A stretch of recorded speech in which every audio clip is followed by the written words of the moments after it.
Hey guys, RealMelTan here again. So we got another build for you guys. This is a medium to high-end build about 2K SGD. So watch to the end to know how this build is about and what the components they're going to use. This is the part where we show you the components. So you can see we have a red backdrop, means we're going to have a red AMD build. What does this guy do? He's a pilot, but he likes to play games. What kind of games? Digital Combat Simulator. Imagine you are a pilot, you can play, see all of this very cool modern fighter jets. Check it out. Yes, let's go through components. So starting off, we have the Ryzen 3700X, 8-core 16 threads. As a promotion, you get it, you can choose between Outer Worlds or Borderlands 3, up to you decide. So housing it, we have this mini-ITX motherboard by MSI, so it's a MSI B450i Gaming Plus AC. Very good for small form factor builds. Next we have RAM, G-Skill Flex 16 gigs, 3200MHz 6GB RAM. This guy is specially made for AMD builds, so next time you want to go AMD, make sure to check out this G-Skill Flex. We have this memory drive, which is a ADATA S6000 Pro, 512GB, so it's very fast. NVMe can definitely boot up this game very fast, or whatever applications you need, very fast. Of course, we still need his backup drive, which is a Toshiba 1TB drive. Don't need to say much, we all know what it is.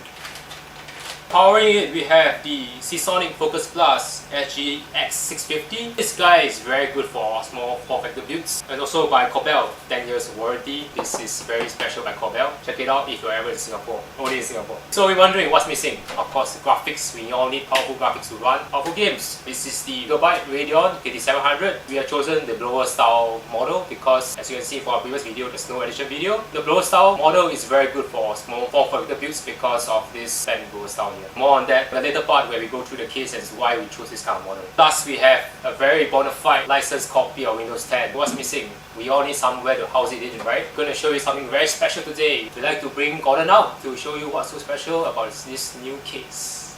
Now we have Gordon with us with this packing new case. So Gordon, what is this case? This is Lian Li's new mini-ITX case. It's the TU150. It comes in two colors. For this customer, he has elected for the bright silver finish, so you can see it's very nice, very shiny. General look of the case is that it's a small little box. Nothing really fancy about it, but it makes a very compact build. First off, we'd like to get all the panels off. This side we have the tempered glass panel. So on a lot of other cases, you probably have like thumb screws, one here, one here, one here, one here, 4 of them. You may have noticed that no thumb screws here. What's holding this entire thing together? What Lian Li has done in this case is that they have done this.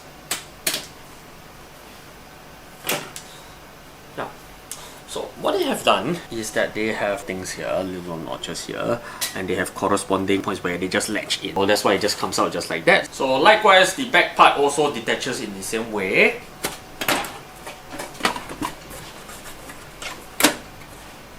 Like so. I will put both of them here. So this is what the case looks like when it's all opened up. The one thing you may have probably noticed about this case is that it's a very normal case in terms of like the layout. Get all this out first. We have the instruction manual with all the required screws and fittings. Now that we got that out of the way, so yeah, the power supply fits right over here. So it sits right on top here. Then the motherboard sits right over here. Graphic card lies down as per like a normal mATX or ATX build.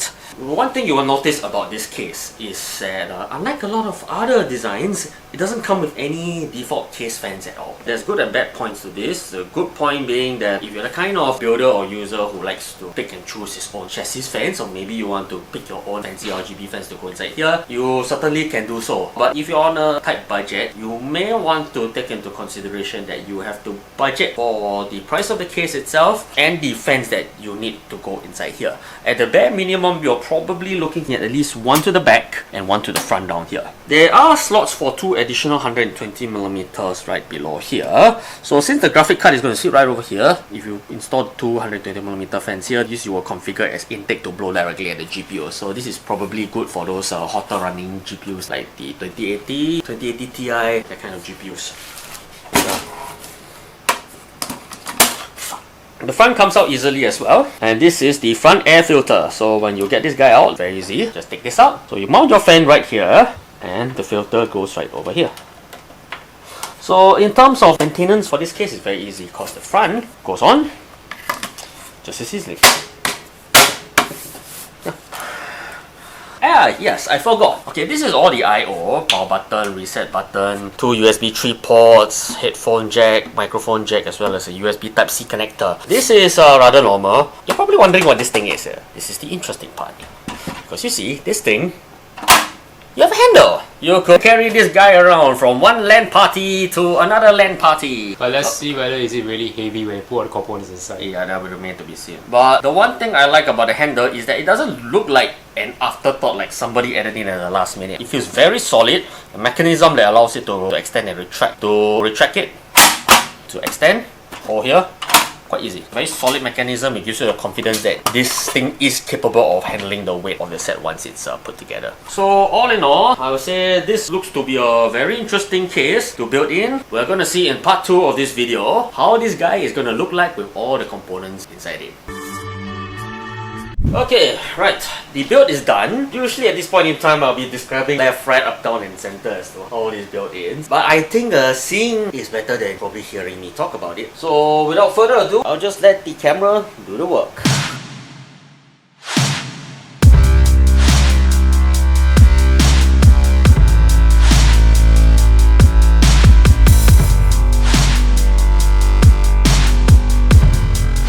We're done here, so I hope you guys like that montage. So if you'd like to see more such montage videos, my first time doing it, make sure to subscribe to my channel and check out more such builds by Gordon. Now I'll bring back Gordon so he can walk you through his thoughts during the build process. Gordon, please take it away.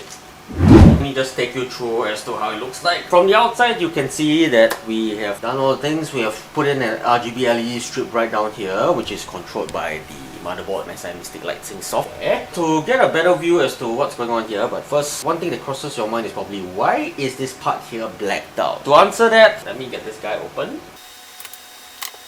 This gives you an idea of what's going on inside there. You will notice we have added in 2 of our fans, one to the back, one to the front. So this is in and this is out. The RX5700 is mounted right over here with an intake fan right here drawing air right from the bottom. Followed by ways to have the wave prism down here on the 3700X, adding quite a fair bit of color, and 2 sticks of G-Skill FlatX RAM right here. Couple of notable things about this case. One is the orientation of the power supply. Like I mentioned in the earlier part before we built this guy puts the power supply right to the front. Aesthetically wise, it kind of poses a bit of a problem because the cable is coming out from the power supply, come out from here, and they sweep down here. Some cable management is needed to not have a big clutter of them right over here. Another thing to note, if you are opting to put 3.5-inch mechanical hard drives inside this case, there's only one place that they will go, which is here. So the blacked out portion on the glass is mainly meant to block out the 2 most, you may call it, unsightly items inside here, the hard drive as well as the power supply. Put the cover back on. You can't see the power supply and you can't see the hard drive that's here. Temperatures wise for this case are pretty good. The RX5700 here, despite the fact that it's a blower design, in fact probably because it's a blower design, it stayed in the mid to high 70s. That's a pretty good temperature for reference blower design. This is the point where we normally bring in the various game benchmarks to see how this guy runs. But since this customer bought this set for the express purpose of playing Direct Combat Simulator on it, so we decided, you know what, let's run DCS on this and see how it goes. So Gordon now is back at his raid set, so he wants to show you his live face during his game of DCS. Let's see how good he is this game. Oh, Russian plane, oh my goodness, SU-25. Oh great, best plane from Mother Russia. So let's fly plane. Click, fly. Thank you. Cockpit, very old style. Flight mission. Let's look around the cockpit, shall we? Let's see. Flight mission. Okay. Turn. Switches on right. Yes. Switches on left. Yes. Ooh, nice lever. Very old school plane. Okay, now to show you detail. This is a 1080p high preset with full screen and the VSync off. So we see frame rate is at top left corner. It's now doing 119, 120, 115. Yes, it is doing and taking, oh my goodness, there's that more than 8 gigs of RAM. Oh, this game is tough. Okay, right. So now back to flying Russian plane. Let's see what happens. Fly. Look. Ooh, hello there. See. Okay, this is too quiet. Cool. Let's go see if there's something nice on the radio.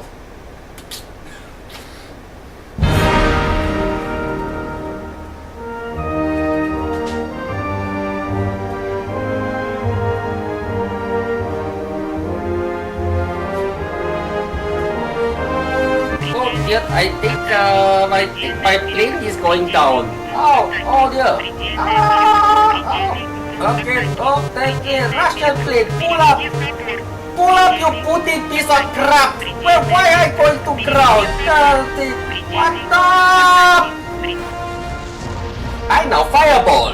That is awesome. Who's this? Russian cargo plane. Any contraband inside probably.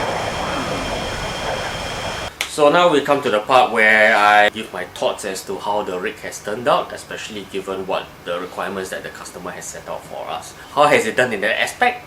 I'll say very well. The customer wanted this set to be able to perform well at 1080p and on the high preset, and I believe it did pretty well. So in the footage just now, on the MSI overlay that you see right over here, you can see that it maintains well above 100 FPS. If our customer were to pair this with a 1080p 144Hz gaming monitor, it will be a match made in heaven. So in short, I'll say he's going to enjoy this set very much. With the performance it's going to give, especially with a 1080p 144Hz monitor, it will keep up with him in the fastest and the most hectic of the dogfights that he'll encounter in this game. Hey guys, I'm back. I say thank you Gordon again. We brought you through this high-end PC to run DCS. Hopefully you get a very happy customer.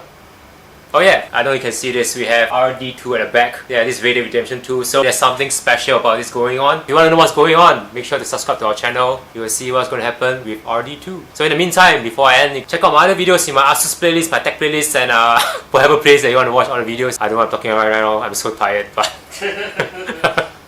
but thank you for your support. Click on the icon, subscribe to my channel, click on the bell to know when I put a new video. So this is RealMelTan out.